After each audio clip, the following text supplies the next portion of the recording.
कि कितने मन को एकाग्र किया। वीणा बजाते थे, वो गीता को पढ़ते थे, कुरान भी पढ़ते थे, इससे उनको कोई दिक्कत नहीं थी। चाहे कोई भी जीवन का क्षेत्र हो, खेल का, पढ़ाई का, नाटक का, कविता लिखने का, साहित्यकार बनने का, पेंटर बनने का, ऑरेटरी, हर क्षेत्र के अंदर आपको देह से, इंद्रियों से, अंतःकरण से पार करके और एक स्फुरना, इंस्पिरेशन के जोन के अंदर एंटर होना पड़ेगा। आज मैकाले की जो विद्या है, इसके कारण हमारे सारे गांव हैं नष्ट हो रहे हैं।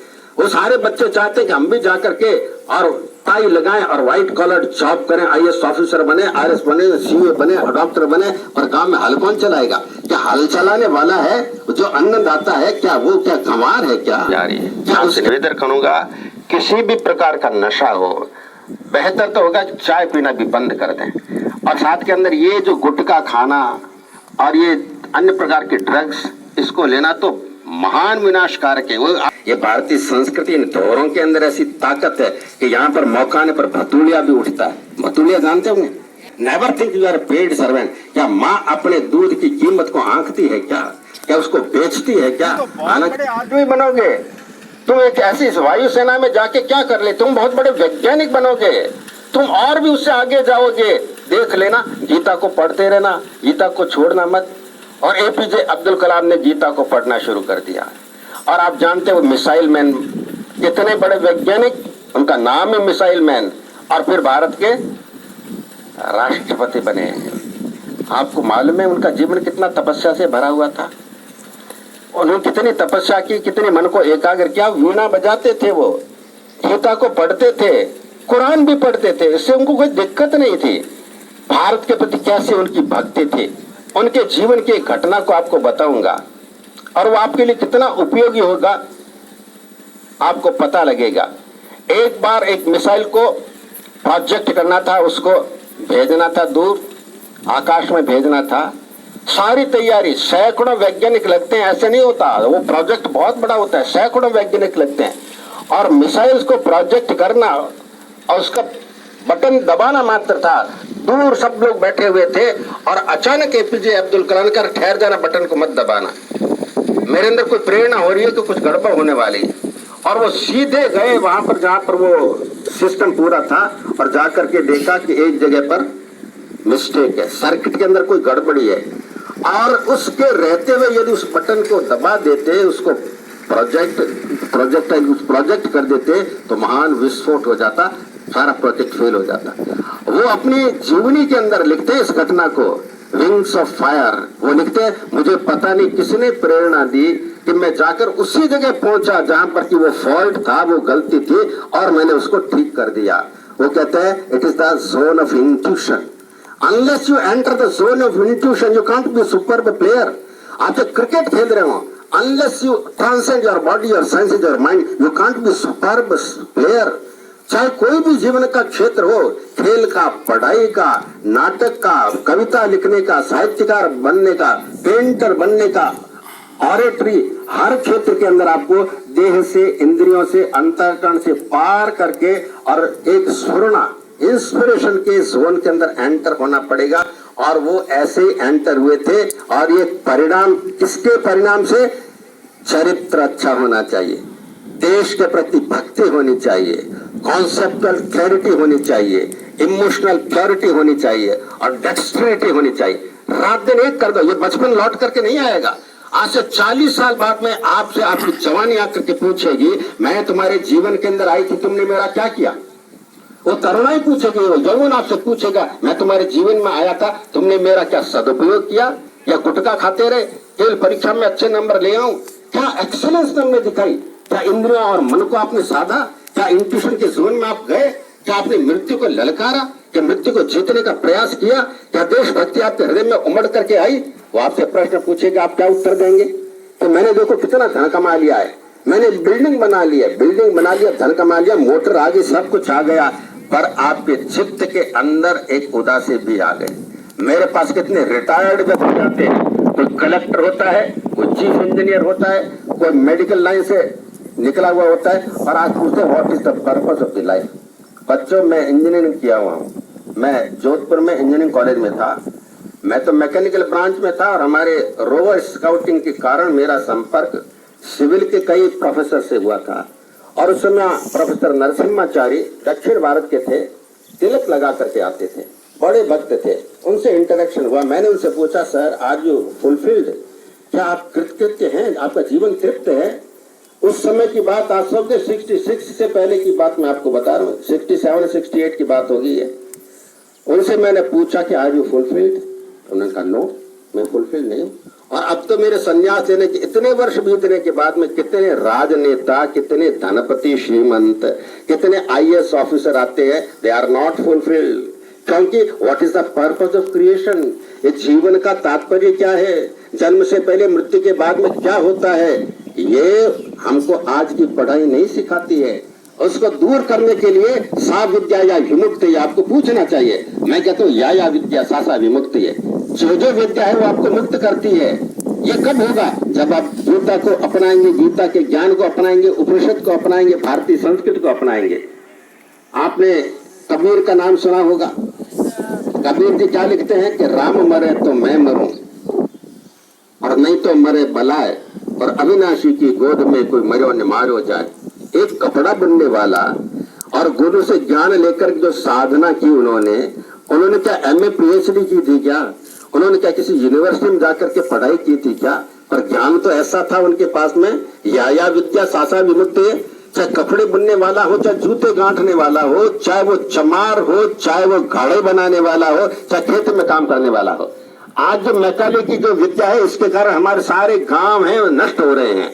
वो सारे बच्चे चाहते हैं कि हम भी जाकर के और टाई लगाएं और व्हाइट कॉलर जॉब करें, IAS ऑफिसर बने, RS बने, CA बने, डॉक्टर बने। पर गांव में हल कौन चलाएगा? क्या हल चलाने वाला है जो अन्नदाता है, क्या वो क्या गंवार है? क्या उसकी चेतना का उन्नयन नहीं हो सकता? क्या वो ईश्वर को प्राप्त नहीं कर सकता? क्या उसका ultimate goal of the life वो पढ़ाई कर सकता है? वो शास्त्र को जानता है, वो अपने गुरुजनों से सीख कर अपनी मायर भाषा में जानता है भगवान किसको कहते हैं, मृत्यु क्या होती है, जन्म क्या होती है, चरित्र क्या होता है, सब वो जानता है। वो सारा ज्ञान है, पर हमको इस भुलावे में डाला गया कि वेद तो गडरियों का गीत है।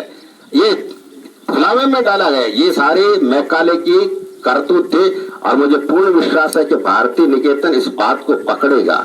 मैं ये नहीं कहना चाहता कि आप जीन्स मत पहनना, पैंट मत पहनना।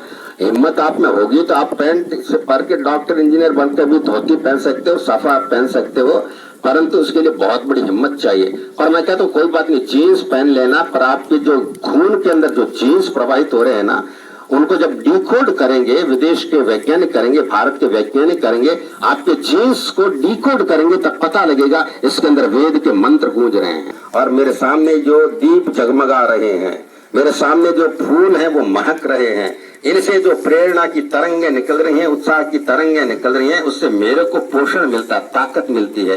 क्योंकि इस अवस्था के अंदर ऐसा ही उत्साह, ऐसी प्रसन्नता आपके अंदर रहती है। हालांकि ये सिस्टम उसको दबाने की कोशिश करता है, पर कितना दबाएगा।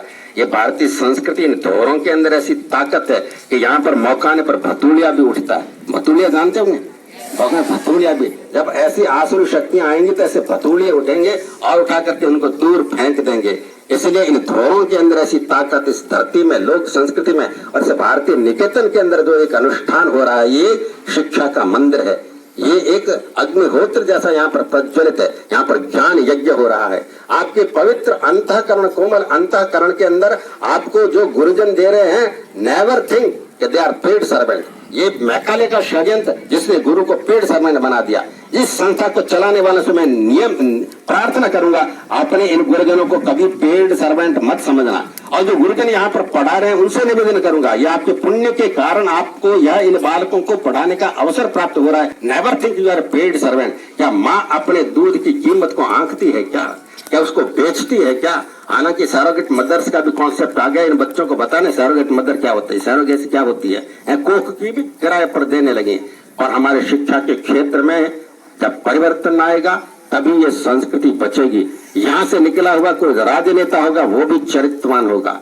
यहाँ से कोई इंजीनियर निकलेगा, डॉक्टर निकलेगा, जो भी निकलेगा चरित्रवान। यहाँ से निकलकर कोई किसान बनेगा तो मोस्ट मॉडर्न टेक्निक्स को अपना करके, भारतीय संस्कृति को अपना करके वो अन्नदाता बनेगा, अपने जीवन को धन्य करेगा। मैं इस अवसर पर आपके प्रति बहुत बहुत वंदन करता हुआ और स्वयं को भी कृतज्ञता का अनुभव करता हूँ कि मुझे सौभाग्य प्राप्त हुआ। इस विद्यालय में कई बार आया हूँ, एक बार तो विद्यार्थियों के बीच में आया हूँ, एक बार यहाँ पर जो आपके प्रधानाचार्य उनकी कोई गोष्ठी हुई थी उसके अंदर भी मैं यहाँ पर आने का सौभाग्य प्राप्त किया। मैं बहुत बहुत आपको साधुवाद देता हूँ कि आप भी बहुत सुंदर एक उत्कृष्ट ज्ञान का केंद्र चला रहे हैं। मेरी बहुत बहुत मंगल कामनाएं। ओम।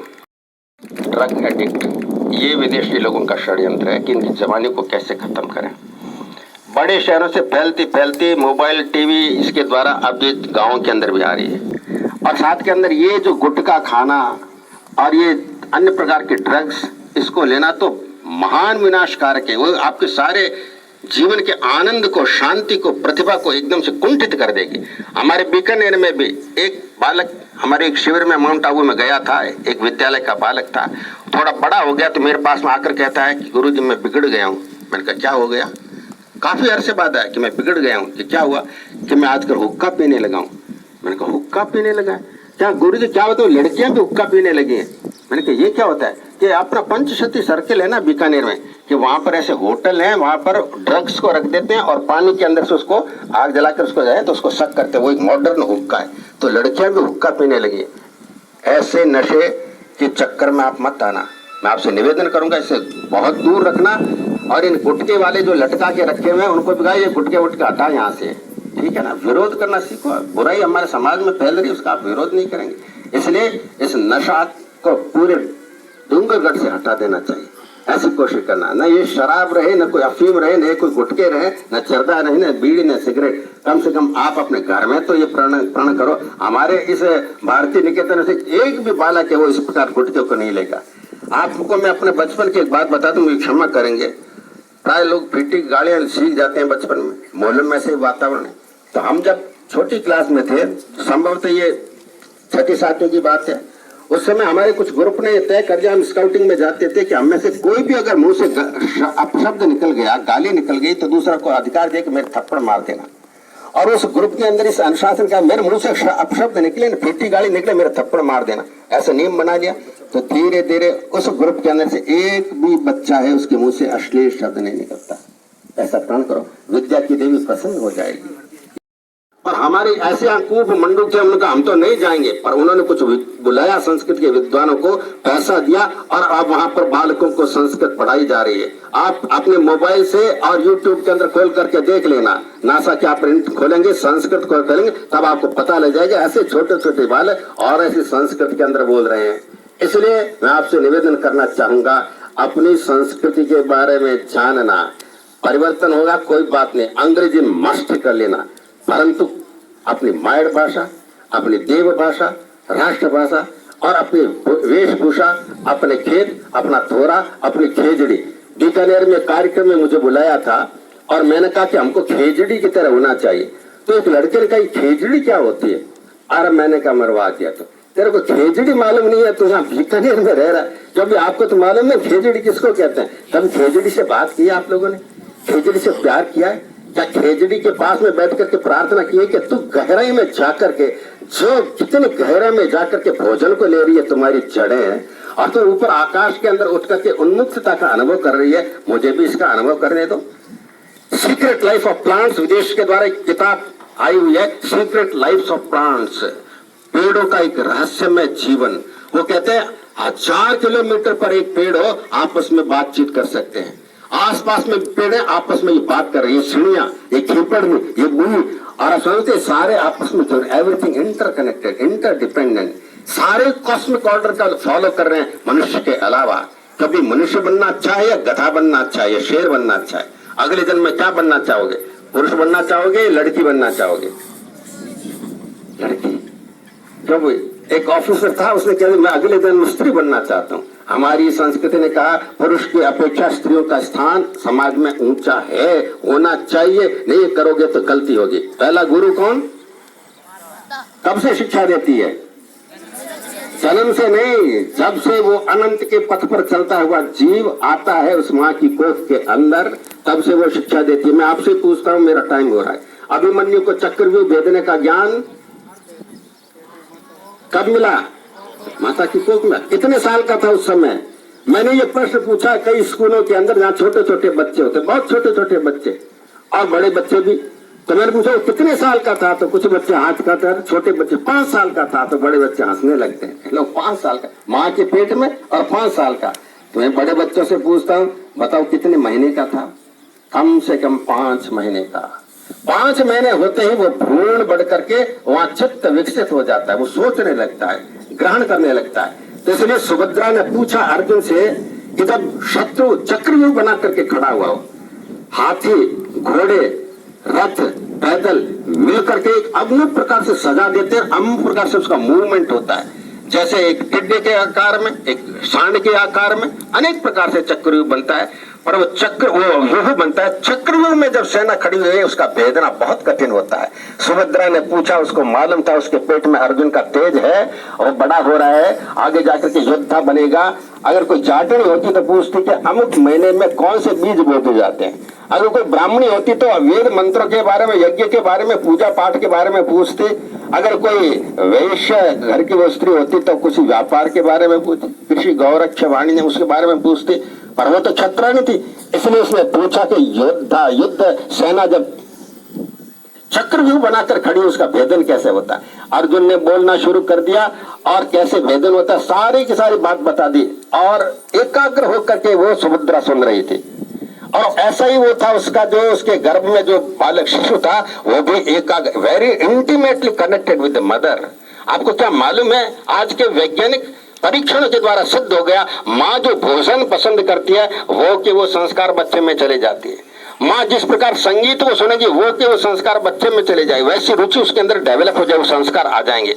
इसलिए अभिमन्यु को चक्रव्यूह भेदना आ गया। इतने में सुभद्रा की आंखें बंद होने लगी, आंखें बंद होने लगी, अर्जुन ने बोलना बंद कर दिया। इसलिए अभिमन्यु ने चक्रव्यूह को भेदना तो सीख लिया, पर उसको तोड़ करके वापस कैसे आए।